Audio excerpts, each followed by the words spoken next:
Hi everybody, in this video we're going to be talking about reinforcers and preference assessments. So for our agenda, we're going to very briefly review reinforcement, then we're going to talk about some basics with regards to reinforcers, and then we're going to talk about preference assessments and some different types of preference assessments that you guys might be conducting as RBTs. Then we're going to circle back around to reinforcers and talk about some more advanced issues, and then we're going to wrap it up. Here are our objectives, and if you guys are following along in your task list, we're going to be talking about V1 in this video. Okay, so let's briefly review reinforcement.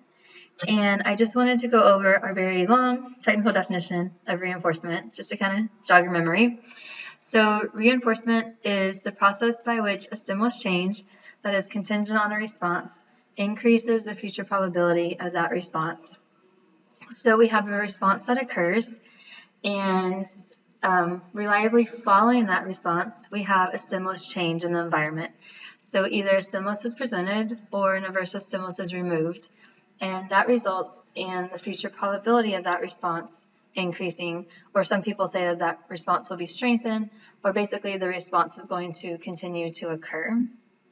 And with regards to the stimulus change, that's what differentiates positive reinforcement from negative reinforcement. So positive reinforcement, a stimulus is presented after the response occurs, which results in the response increasing. Negative reinforcement, there's something aversive in effect, and that aversive stimulus is removed, which results in the response continuing to occur. With regards to, one other thing, both of these things, positive and negative, remember, they're both positive and negative reinforcement. So regardless of whether the stimulus change results in, the stimulus change consists of a stimulus being presented or an aversive stimulus being removed, this response is going to increase or be strengthened or continue to occur in the future. So both of these, regardless of whether they're positive or negative, are still reinforcement and still increase the future probability of the behavior. With regards to reinforcers, we're focusing on positive reinforcement, and specifically the stimulus that is presented after the response. That's what we're referring to when we talk about a reinforcer. So a reinforcer is going to be a stimulus that increases the future probability of the response, or strengthens the response, or maintains the response over time. And remember that, once again, with regards to reinforcer as well as reinforcement, like I said earlier, we're always talking about the effects on behavior. So if you have a stimulus that you present and the response decreases or doesn't increase, then it's not considered a reinforcer. We're looking at the effects on the behavior. If you present a stimulus after a response occurs and that response increases in the future or is strengthened, then that stimulus we would consider a reinforcer. Okay. So let's talk about just some basics of reinforcers. And I just have two examples for you guys. So first one, Rod cries. Rod gets attention from Dawn. Rod's crying increases. So our reinforcer here would be that attention from Dawn. Sid whines. Sid gets a hug. Sid's whining increases. So our reinforcer would be that hug that she gets from Sid. So reinforcers, like I mentioned earlier, are the stimuli that increase the future probability of the response. This response has to increase because remember, we're looking at the effects on behavior for this item to be considered a reinforcer. Okay, once again, I'm going to drill this in y'all's heads. Positive reinforcers are defined by their effects on behavior. If they don't increase the behavior, then you don't have a reinforcer. A stimulus can be a reinforcer for one person, but not for another. So some people might work for praise, some people get grades, some people candy. I know I love M&Ms, so I'll work for M&Ms, but not so much Skittles. Some people are motivated by money. They'll work for money. I would say a large majority of people are motivated by money. But realize that the things that you like or things that we all have things that are reinforcing to us individually, and things that are reinforcing to one kiddo might not be reinforcing to another kiddo. So that's kind of your challenge as RBTs, to get in there and figure out, what's reinforcing to this child? What does this kid want? Because it's different for each of your kids. And then making sure that you guys use the reinforcer effectively is hugely important. So timing is important. Remember, this is a contingency, so the contingency is important. So right after the behavior occurs, you want to deliver that reinforcer as immediately as possible. And so if you deliver it immediately after the behavior occurs, then it's more likely that there's going to be that contingency between the behavior and the reinforcer, which is really important. Also, with regards to the contingency, you want to make sure that you're not giving the reinforcer just random times throughout the day when the kid's not really doing anything. So you want to make sure that this reinforcer is given when the kid engages in an appropriate behavior, and you get that if-then relationship. Also, it's hugely important that the person actually wants the item, and this can actually change throughout the day. So, for example, right before lunch, the kid could really want to work for food items because we have some deprivation there and they're hungry. So, goldfish, M&Ms, whatever it is, might be hugely reinforcing at that point in time, and they might really want to work for those items. Whereas after lunch, when they're full, you might try and use, M&Ms to reinforce their behavior, and it might not work. They might not actually want that item there because they've just had lunch and they're full. So identifying reinforcers are really important when we want to establish new responses, strengthen specific dimensions of an existing behavior. Maybe we want a behavior to occur more frequently or longer or with more intensity, things like that. And when we want to establish new stimulus control over existing responses. So maybe a learner is only emitting a response after you've prompted them to do so, and you want them to emit the response in the presence of the actual instruction. And so we talk about we want to transfer stimulus control from the prompt to the actual instruction, and reinforcement and identifying reinforcers are huge in that process of transferring that stimulus control. And so when we identify reinforcers, we're really asking what stimuli are effective reinforcers for the person we are working with. And we have two different assessments. We have reinforcer assessments and preference assessments.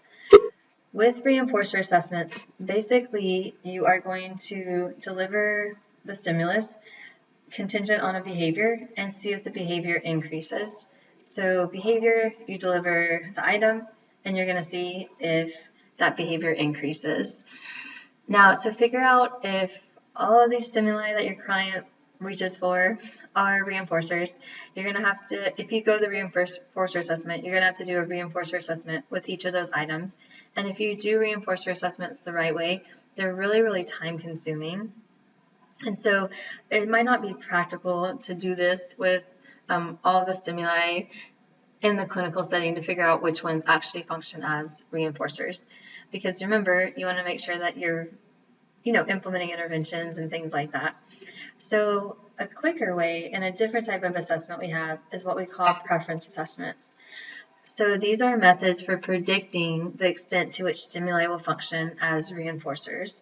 So these are typically methods that you can use that are really quick, that allow you to identify an item that you predict will function as a reinforcer. And we have really good research out there. Like I said, ABA is typically all research-based. We have really good research out there that shows that whatever item was selected in the preference assessment, when researchers actually took that item and did a reinforcer assessment with that item did function as a reinforcer. So typically pretty good predictability with our reinforcer assessments. And the good thing about it is that, as I mentioned earlier, they're less time consuming. So they're a little more practical for you guys to do in the clinical setting. They have good predictability, so it all works out. So let's talk about some different preference assessments. Oh, and one thing I wanted to mention is when you identify items through the preference assessment, they are referred to as preferred items.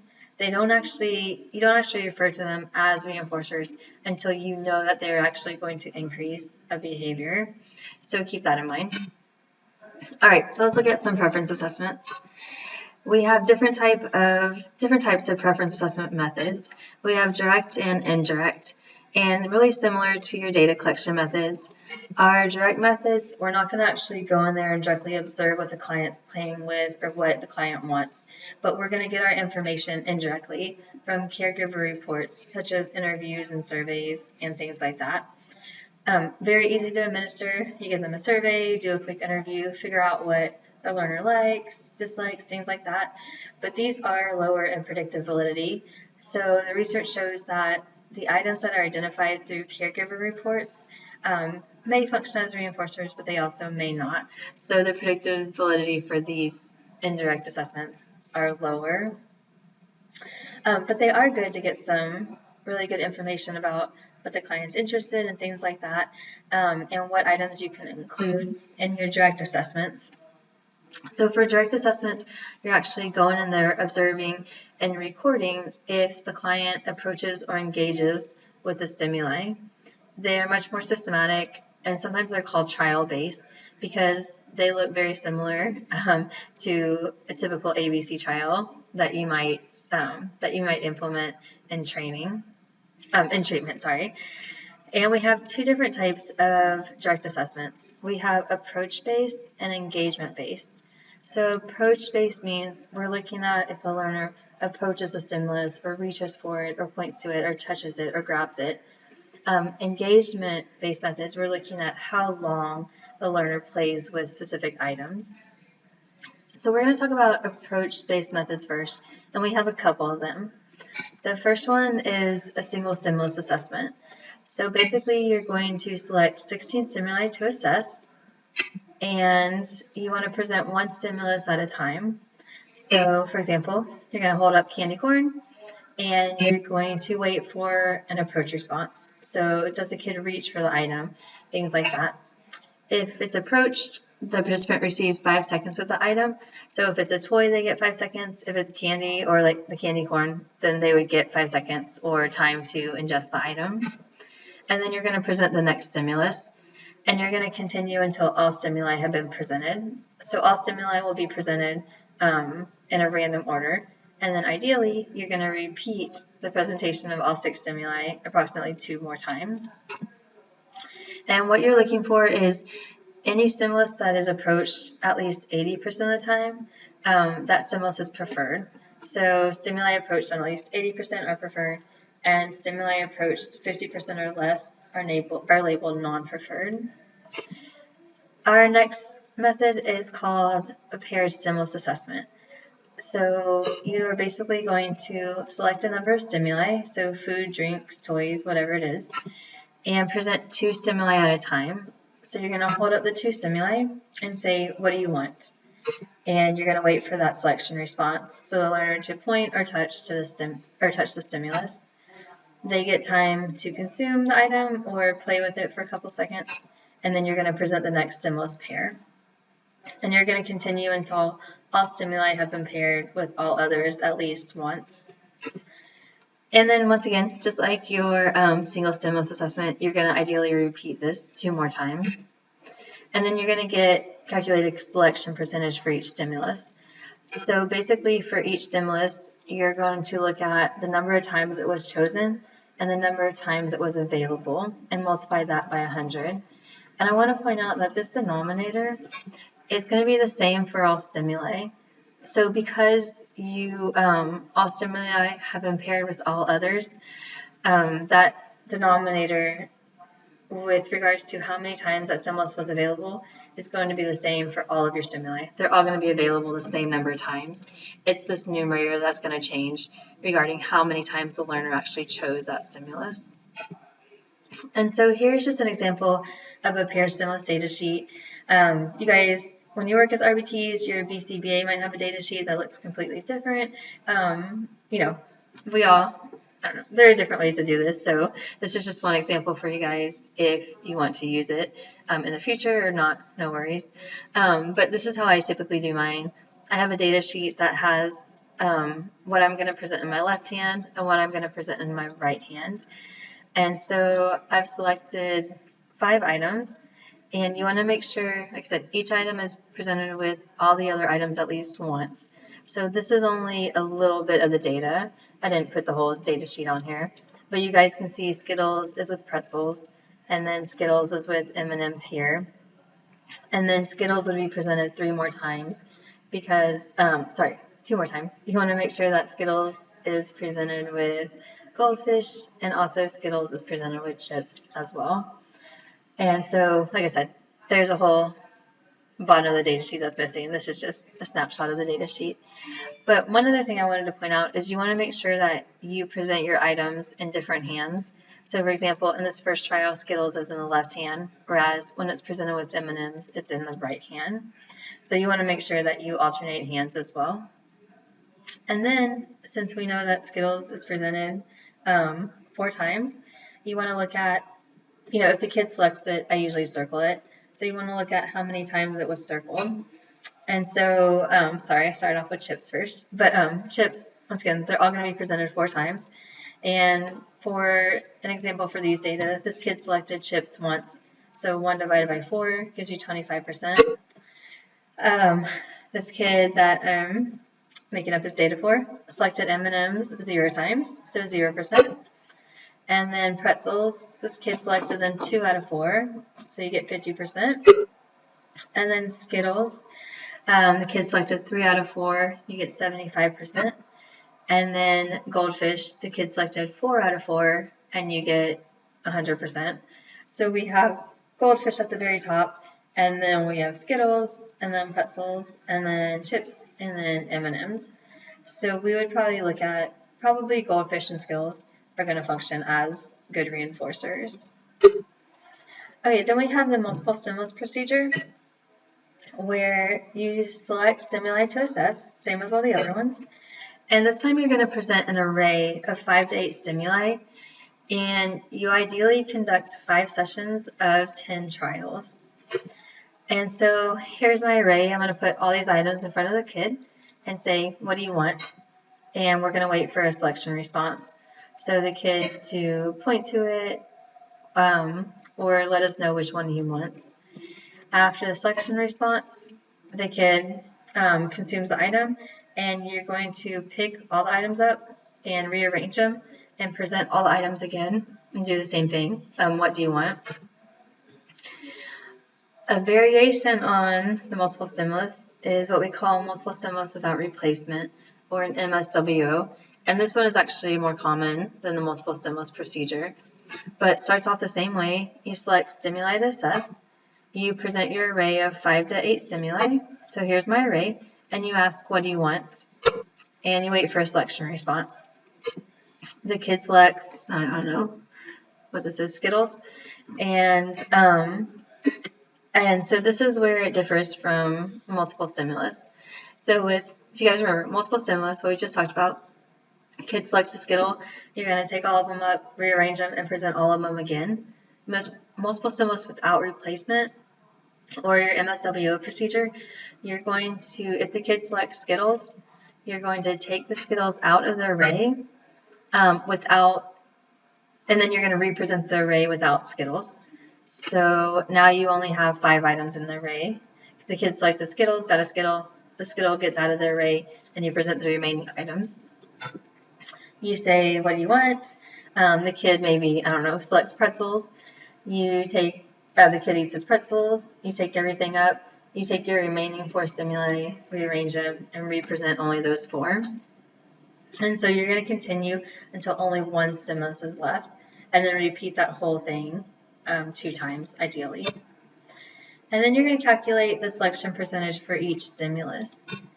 And so you're going to do the number of times the stimulus was chosen over the number of times it was available.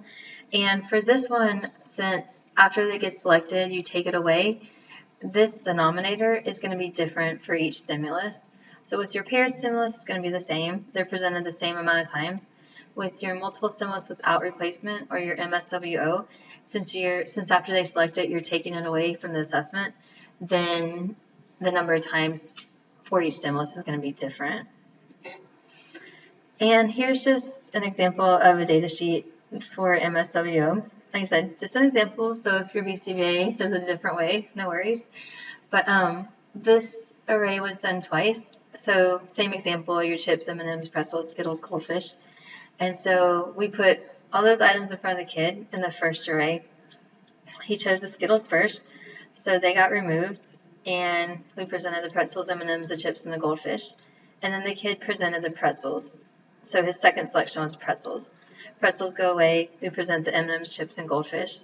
Then he selected the chips, so then it was just the M&Ms and the goldfish. Then he selected the M&Ms, and then it was just the goldfish, and he ate a goldfish. Next array, he selected the Skittles first, then pretzels, then M&Ms, then chips, and then goldfish. So what you can do is the number of times chosen was 2, and this corresponds with typically the number of arrays you have. So he did choose, he said chips twice, and then the number of times it was available, and that's when you actually add arrays 1 and 2 together and get 7, and then you're going to divide these. So 2 divided by 7 times 100 gives you this percentage. M&Ms, he chose it twice, so we have 2 arrays, he chose it twice, and then it was available once again. 4 plus 3, you get 7, so you get 29% again. For pretzels, it was chosen twice, and then you're going to add 2 plus 2 together. That gives you the times available, which is 4. So 2 divided by 4 is 50%. Skittles, selected twice, and add your 1 plus 1. That's going to give you your times available, and you get 2. So 2 divided by 2 times 100 is 100%. Goldfish, he chose it last each time. So he did choose it. So it was chosen twice, but it was presented on all trials because it was the last one that was selected. So you're going to add 5 plus 5, and that's where you get your 10 for the number of times it was available. So 2 divided by 10 times 100 gives you 20%. And then you can rank your stimuli. So the most preferred are the Skittles, and then the pretzels. And then we got a tie for third place. And then this is the last one. Some people put a 4 here, some people put a 5. Because these two are a tie, it's really just up to you. Regardless, you're probably not going to be using goldfish as a reinforcer. Your main reinforcer are going to be these Skittles. Okay, your engagement-based methods. This is when you're looking at how long the kid actually plays with the item. So you're going to record duration of engagement with the stimulus instead of if they actually approach or select the stimulus. And a lot of times your engagement-based methods are more appropriate for toys and activities, and approach-based methods are better for edibles. But realize that with approach-based methods, some people do use toys and activities, but in general, those approach-based methods are better for edibles, and engagement-based methods are better for activities and toys. Several engagement-based methods exist. So we have free operant assessments. Basically, when we're talking about free operant, we basically put a child in a room with a bunch of toys and just kind of observe what they do. Free, so they're basically free. We're not telling them to play with anything, and we're just observing. And so they get simultaneous access to all stimuli in that environment for 5 minutes. And then we're going to do a duration, and then we're going to just measure how long he or she plays with each stimulus. And the stimulus that they play the longest with is the stimulus that we would use as a reinforcer. And you can do this in a natural environment or a contrived environment. So you can take them in their natural environment, just let them have free reign, observe for 5 minutes, or you can put them in a room where you actually contrive in a way where you put specific toys in there and you see if he engages with any of them. And then you can also do a duration assessment. So this is similar to your single stimulus assessment, but you're not looking at if they approach the stimulus. You're looking at how long they play with the item. So you present one stimulus at a time for example, 2 minutes each, and you see out of the 2 minutes how long do they actually play with the item. So those are your engagement-based methods. And that kind of wraps up our preference assessment section. So let's go back to reinforcers, and let's talk about some advanced issues. All right, so we have two different categories of reinforcers. The first category is what we call unconditioned reinforcers. So these are things that, due to our evolutionary history, we are born with the fact that these items are reinforcers. No learning has to occur, nothing like that. We're born with the fact that these things will function as reinforcers for us. So food, water, sex, all those things are unconditioned reinforcers. Um, and then we have those things that are reinforcers, but only because of our learning history. And those are what we call conditioned reinforcers. So for example, money. You're born and you could care less about money. We have to actually, learn what money means and things like that. But, when you're born, you don't care about money. But as you start to grow up and get older, you learn that, hey, money buys me food and money gets me into movies and money buys me clothes.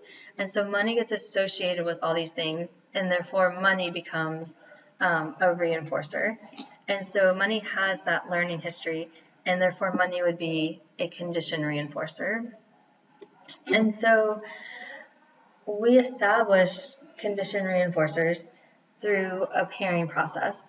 And we talked about a pairing process in a previous training module when we talked about respondent conditioning. So pairing is a process of associating two things. So think back to, Pavlov's dogs when we talked about that. Originally, the piece of food elicited salvation, and then he had a tone that was originally neutral. He paired the tone with the food, and then the tone elicited salvation. And so the animal didn't have to do anything. It was just the fact that the tone and the food were associated together in time. And so that's the process we're talking about when we talk about pairing. And pairing is used a lot in the clinical setting. One of the main things that we use pairing for is pairing yourself with things that are fun or that the kid likes. Next, you can pair reinforcers with other items, and those items will then in turn become reinforcers. So we're going to talk about both of these two things. And once again, this is a non-contingent process. So these two things, when we talk about pairing the interventionist with fun things, the learner doesn't have to do anything. It's not contingent on the learner doing anything. It's just simply these two things are getting associated together. Same with reinforcers with other items. Learner doesn't have to do anything. It's just these two items are getting presented together. They're being paired together. And that's kind of the process. So we're using that respondent conditioning process to establish new reinforcers, essentially. So when we talk about pairing yourself with fun things that the kid likes to do, that's how we build rapport within our clients. So you don't just walk into a shift and start providing instructions to the client. It won't go well. They won't want to work with you. And so we ourselves need to become reinforcing. And so we do that through pairing ourselves with fun things that the kid likes to play with. So I have the question, what do I pair myself with? And basically, you're going to pair yourself with whatever the kid likes. So it's different for each kid. If you go into the gym with a kid and he likes to play with the ball, you're going to play with the ball with him. If he likes to jump, you're going to jump with him. If he likes to play with blocks, you're going to play with blocks with him and make it super fun and make him laugh and things like that. And so whatever he wants to play with, it's client directed. So whatever the client wants to play with, you're getting in there, you're playing with him or her, and you're making it fun. And therefore, you're pairing yourself with something that they like, and those positive feelings that they get from the item that they like are going to transfer to you because you're going to associate yourself with that item or with those items. And therefore, when the kid sees you, he's going to get those positive feelings, and you will within yourself function as a reinforcer for that kid, and he will want to work with you. And so I kind of pose the question, how do I do this in my job?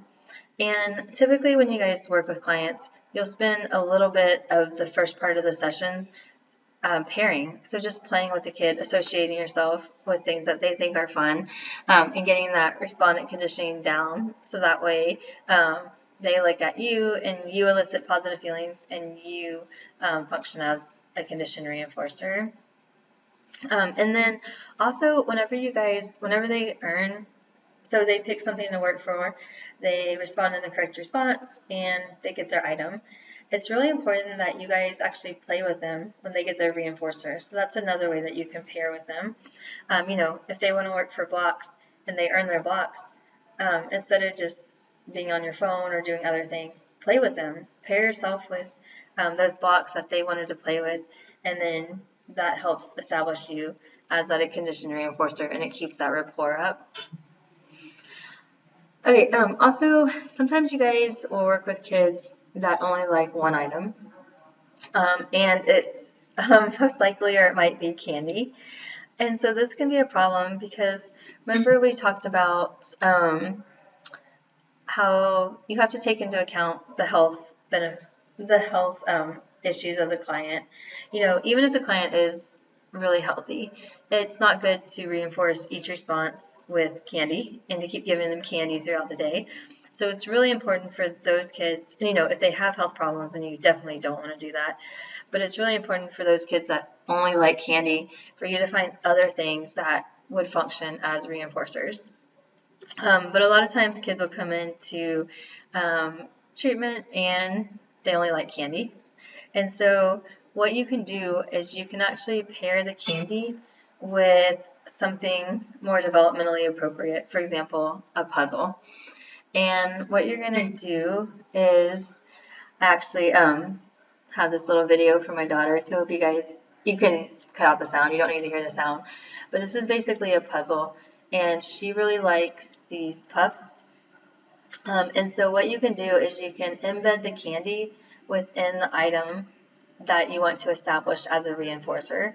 And that way when the kid plays with the item, he's going to lift it up, find the candy, and the candy is going to get associated with the puzzle or the blocks or trains or whatever it is you're trying to condition.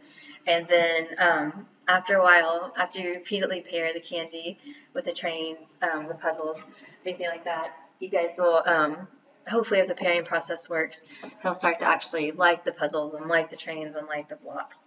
But I was going to show you guys just a short video. She's going to pick up puzzle pieces, find the puffs, and eat them.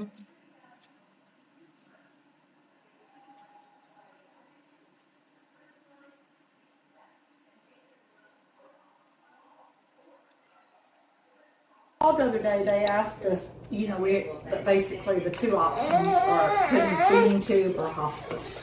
And they know that when he's released that we want to put him on hospice.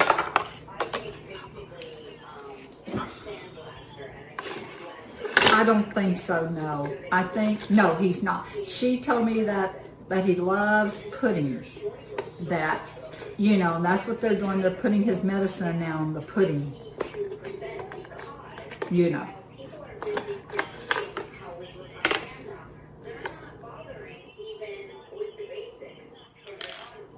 Okay, all right.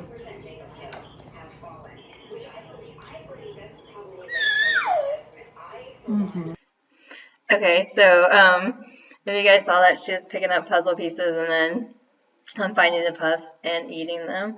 So you can do this with anything. If you want to condition books as a reinforcer, if they like candy or M&Ms, stick some M&Ms within the pages. When they turn the page, they find the M&M and they pick it up and eat it while they're reading the book. And then you associate, the book with the candy. And after a couple pairings, or sometimes a lot of pairings, then they start to just look at the book by themselves without the candy. All right. All right, we are done with this video. So to summarize, we talked a little bit about reinforcement, just reviewing it. We talked about reinforcers. We talked about the difference between reinforcer assessments and preference assessments. We talked about the different preference assessments. Remember, we have approach-based and engagement-based. With approach-based, we had that single stimulus, the pair stimulus, the multiple stimulus, and then multiple stimulus without replacement. And then the engagement, we just, we had that free operant assessment, and then the duration assessment.